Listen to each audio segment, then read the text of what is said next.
Let's get across today's profit results in the markets with Edward Boyd. Ed, big companies reported today, including Rio Tinto. Rio Tinto was the biggest, Ross. It's going to pay its lowest dividend in 7 years after its full-year underlying earnings slumped 8% to about $11 billion US. The average realised iron ore price dropped more than 10% during the year. The company is also cutting costs within its Pilbara division. Here's the market reaction. The shares were down about 1.5%. Pure play iron ore miner Fortescue had a tougher year too due to that falling iron ore price. Revenue and profit were lower, along with a huge cut to the interim dividend. Fortescue's expecting to ship between 190 to 200 million tonnes of iron ore in the full year and spend about $3.5 billion in capex. So it was punished by investors today, down a bit over 6%.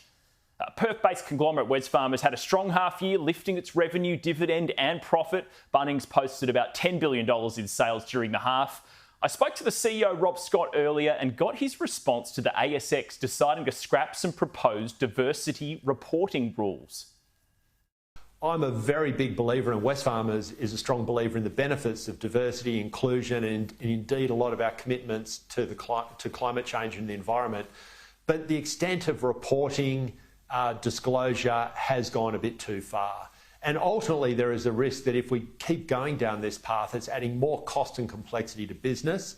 And also what it will do is make ASX-listed companies less competitive against private companies. And I think we need to be really mindful of that because I think the ASX is such an important market for Australia. And you can watch the full interview on Business Weekend. Wesfarmers shares today hit a new intraday record high.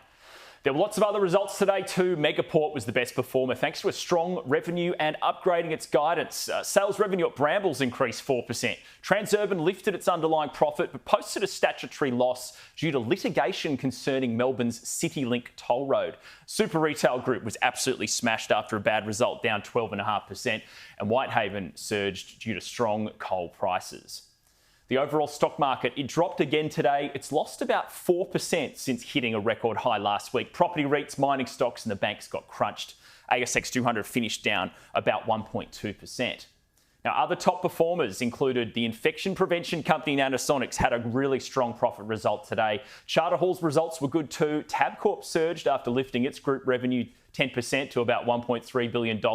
Data scrubbing stock Appen was up too, along with the food company Bega Cheese. Fund manager Magellan, it got smashed after its results. Casino operator SkyCity was down sharply as well. Pathology company Healius posted a loss. Goodman Group fell due to its capital raising. And takeover target Insignia dropped after reporting a loss as well. And Ross, that's markets. Thanks, Ed.